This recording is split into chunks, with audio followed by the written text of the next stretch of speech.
did I mention this thing is a bomber? Hello! I am Aoyalaipe, and I like to hop into top tier matches in War Thunder, and then personally kill the entire enemy team by myself. Welcome to my channel. I woke up yesterday and decided, you know what, it's time to cover the JH-7A. I don't care if people don't watch videos about random Chinese planes. Gather the subscribers. It is time to learn about one of my favorite planes in this game, and also one of the coolest planes in the game. The fun begins before the game even actually starts when one of my teammates reports that he is bombing left, so I report that I will be killing all. It's not obnoxious if it's true. I actually am going to kill everyone. I took one look at this plane, this map, that enemy team, and I was like, yeah, I can take them all. It's been a while since we had a nice murderous romp through Mountain Ridge. This plane has a lot of cool secrets, but the most secret is probably best illustrated by playing this short clip from my MiG-21 BIS video.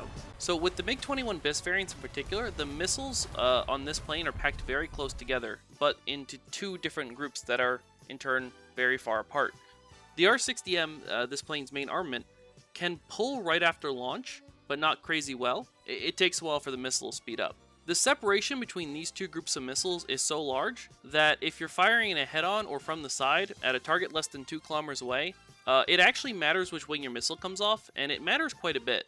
Okay, now here's that MiG-21 BIS. Now let me make this decal full-sized for scale, and now let's click over to the JH-7A, and that is the exact same decal, and it's the exact same size. I don't know any better way to drive home just how incredibly freaking wide the JH-7A is. And its missiles are all the way out here on the wingtips. Why? Because this is a fighter bomber with an emphasis on the bomber, so the wings are there to hold the bombs I'm not carrying because I'm using this as a fighter anyways. Okay, the missiles on the JH-7A do turn better off the rack, but not that much better. So in addition to all the normally cool stuff you can do with this plane, and I'll explain that as we go along, the width of this plane lets you do some really weird 3D chess moves, and you'll see a great example of that in just a few minutes. And also, yes, I did slap an Ace Combat skin on this thing from Belka, who are the good guys in that game, or at least I think they're the good guys. Look, I've never played Ace Combat, but people always say that I do, and everyone always says that Belka did nothing wrong, so they must be the good guys. And if you haven't figured it out yet, yes, I do play top tier air arcade, and I annoy realistic players the world over by existing. They'll be like, arcade isn't fun, and then I'll be like, okay, hold my beer, and then all is well because hate watching is a form of viewer retention, and YouTube loves viewer retention. Oh, and one other thing before I really get into the meat and potatoes here, fun fact, if your YouTube channel gets big enough, Gaijin will sometimes, as a perk, start giving the content creator a tiny handful of permanent unlocks. I'm not allowed to say how many, but it's not a lot, and the second time I got a permanent unlock, I spent it on this plane. Gaijin was like, you can have any plane in the game, screw the unlock requirements, and I was like, I want this one. And then I just picked this obscure rank 8 jet out of the Chinese tech tree. It's that good, and it's one of my favorite planes. This is honestly one of the main reasons someone would want to grind China, and there are rumors Gaijin might make a premium version of this plane soon. I mean, that might actually be worth the money. It would be a wonderful way to grind China. Okay, now let's get into the details. This thing gets 4 all-aspect infrared missiles. 2 of them are PL-8s, which is a Chinese copy of the Israeli Python 3, which is not only the best all-aspect infrared missile at this battle rating, but it's one of the best in the game, period. I could go on and on and on about this missile, and I have in my Kafir C7 and Kronos 2000 videos, so go watch them if you want to know everything under the sun about this missile. But the short version is that it's fast, it pulls hard right off the rack, and it can be a bit tricky to flare. Great for ambushing. Basically, it's almost as good as an R-73. It doesn't have IRCCM, it just has a really good normal seeker, which, honestly, a good seeker is going to give you about the same capability as IRCCM if you use it right. Now, pairing these kinds of missiles with a really, really wide plane lets you pull a really cool trick. And I picked this footage despite it actually being a few months old. No, Gaijin did not bring back the radar gun sight.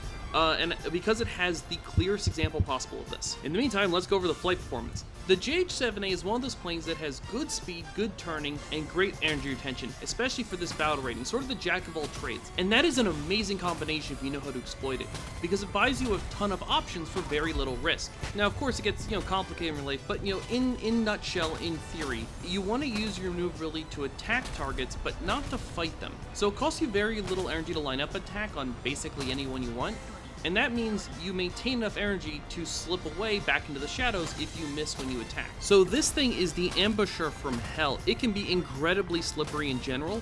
This thing is a great bushwhacker on any map, but it's particularly amazing on mountain maps like this one. because it can sneak and bob and weave through all the mountains, ridges, nooks, and crannies without losing energy, and then it can ambush people at full speed. And I mean, it has really good missiles too, so if a competent JH-7A player surprises you, he's probably gonna kill you. Then if you try to chase down the JH-7A, you lose energy maneuvering through the terrain chasing after him, but the JH-7A doesn't. It could be a real nightmare to fight someone like that.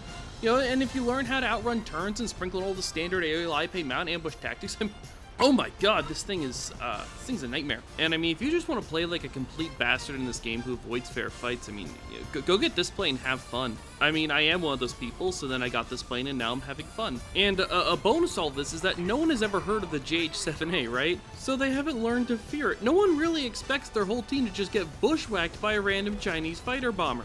Especially a Belkin Chinese fighter bomber, because I mean, like, that's not even the right game.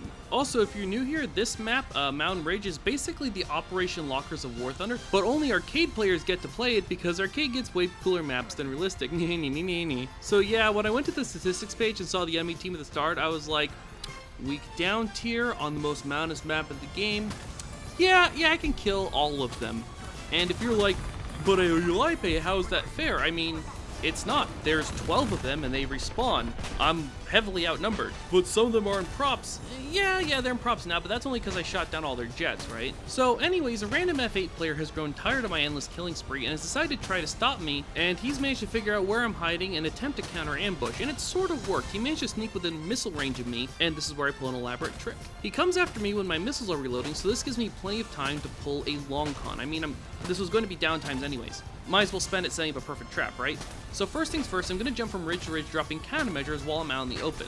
What I'm trying to do is get enough separation and move the fight to the right area of the map so that I can ensure that there's enough distance between the two of us that I will always have the chance to duck behind a ridge whenever he fires a missile at me, because altogether now, missiles don't go through mountains. And as you saw a second ago, once I did that, I simply dumped all my remaining countermeasures to get the reload timer going. I only have so much time in match to kill people, so I am on the clock. And now I'm just gonna let that F8 sit behind me, shooting missiles at me while my countermeasures reload, and he can't kill me. It's futile. It's a futile effort. And the whole time, I'm leading that F8 towards my own airfield. This is a small map, and the enemy team is trapped in here with me, so I can just fly across the map really quickly. And this was always the plan because I had enough time to fly over my own airfield, and if I fly over my own airfield, there's only 3 ways this fight ends, and in all 3 of them, that F8 dies. If he chases me, the AAA fire kills him. If he turns around, I can flip around and then chase him. My plane's a bit faster, and he's not dodging an ultra close range rear aspect Python 3 shot. However, this F8 goes with option 3. He turns around, I turn after them, and then he turns back to kill me. Let me replay that to show you what happened, because it was subtle, but oh so very insightful. It can be hard to see, but the JH-7A is so wide that I can angle the main body of my plane outside of that F8's line of fire, but then aim my wingtip, which has the missile I'm shooting at him, right at him. That means my missile is aimed right at him, but my plane itself isn't. Bullets don't really turn at all, but at ultra close ranges, missiles don't really turn either. So the concept is the same both ways. What this means is that in a direct head-on attack, you don't necessarily want to line up your plane with the enemy player to kill them, you want to line up your main weapon. On most planes, the weapons are in the dead center of the plane, so aiming your plane at the enemy plane is the same thing as aiming your weapon at the enemy plane. What this means is that in an ultra close range head-on, most planes need you to be directly facing them in order for them to kill you, but that isn't universal. The JH-7A's missiles are so far offset from the center that the missile actually won't connect in a short range head-on if you aim the center of your plane at the center of the enemy plane. You instead need to line up your wingtip with the enemy plane, and that means you can kill people in head-on without directly facing them, and if you're not directly facing them, they can't kill you, but you can still kill them. Like, your wing is such an insanely small target from that aspect that they're virtually guaranteed to never hit it. The JH-7A is the best plane in the game at pulling this specific stunt, and it's so good that from the victim's perspective, it will usually look like you're punting the head-on when you're actually lining up an attack, which adds bonus points to surprise. So basically, this plane can shoot people sideways at close range, and it's a lot of fun. Yeah, I wasn't just baiting you along the whole video for watch time. This plane does actually have a secret move. You can subscribe now. You won't have to remember how to spell my name if you subscribe and hit the bell. Don't forget to like and comment to feed the algorithm as well. But we're not done with this video yet. I still haven't finished killing this entire team, nor explaining how I will do it. What this also means is that if you're ever in a sticky situation, but you're able to force a head-on, then you're probably good, because you could force a head-on, and even if the other guy is pre-flaring, at super close ranges, it doesn't really matter if your missile's locked onto the target or the countermeasures, because the proximity views will get him. Like, here's a clip of me using the same missile on another plane to nail a guy while I was locked onto the sun, because Arcade takes no skill, apparently. Okay, I know that isn't obvious in the clip, but that was completely intentional. I do actually have like a huge amount of footage, like sitting in a folder of me shooting people really close range with missiles that weren't locked onto them. I was accumulating the footage for a close range missile shot guide that I never really got around to making. Individually, they may look like lucky shots, so I wanted to show it happening over and over and over again and be like, I did it all these times, can you really say it's luck at this point? But editing all that clips would take forever, and I did make you 2 videos this week, so you're welcome. That's because I'm really busy in real life. I missed last week, and I'm gonna miss next week too. But the week after that will be a squadron video. I know you guys really like the squadron videos. Anyways, I'll just give you the TLDR here real quick. When it comes to close range missile shots, it's not a matter of locking onto the target, it's a matter of getting close enough to spike him with a proximity fuse without getting hit yourself by something. And the JH-7A is really good at getting close enough to do that without getting hit. It's really a plane only a total bastard would fly. I know I've dressed my plane up to honor Glorious Belka, but I still might be the bad guy here on second thought. Also, this right here are 2 really good examples of wing aiming. For the second guy, I'll need the missile to come off my right side to hit him, but the next missile to fire is on my left wing. So I can only kill him if I flip upside down and kill him while upside down, which I do. Like, this plane is wide enough, you sometimes have to be upside down to kill someone. Knowing that comes really in handy on this map because it's basically War Thunder's version of a steel cage deathmatch, so every engagement is short range if you want it to be. Quick side note, I hate fighting F8s. They're extremely well rounded and they don't really have any weak spots where you can like really go for the jugular. The F8 and the F8U2 are actually my second and third most played planes in this game, even though I have never really gone around to properly featuring them. Interestingly, the F8 and the JH-7A in most respects have pretty similar playstyles because they're both medium everything planes. However, do you know what's really similar to the JH-7A? The A5C, which is the rank 6 Chinese premium. It's a really fun plane. It's a pimped out big 19, good times. I have a video where I explain how to make people really angry with that plane. In terms of basic concepts and fundamental playstyle, the JH-7A plays extremely similar to the A5C. So if you understand how to fly the A5C and you're like, I should fly the JH-7A like an A5C that has all aspects, then yup, you are barking up the right tree. In fact, you can consider my A5C video basically extra credit for this JH-7A video. And if you grind out the Chinese tech tree with the A5C, you will have a pretty good primer for how to terrorize people with the JH-7. Now there is a common pitfall players run into when flying these sorts of planes, which is that as planes get more and more modern, they tend to go faster but turn slower. So the JH-7A can outrate planes at its BR, but it can't necessarily outrate planes at a lower battle rating. This matters when you're snowballing a team in Arcade, because you can start snowballing people, demote them into sucky planes by winning rate fights, but you can't keep demoting them with rate fights. You gotta start booming and zooming the P-51s. It feels so evil for that.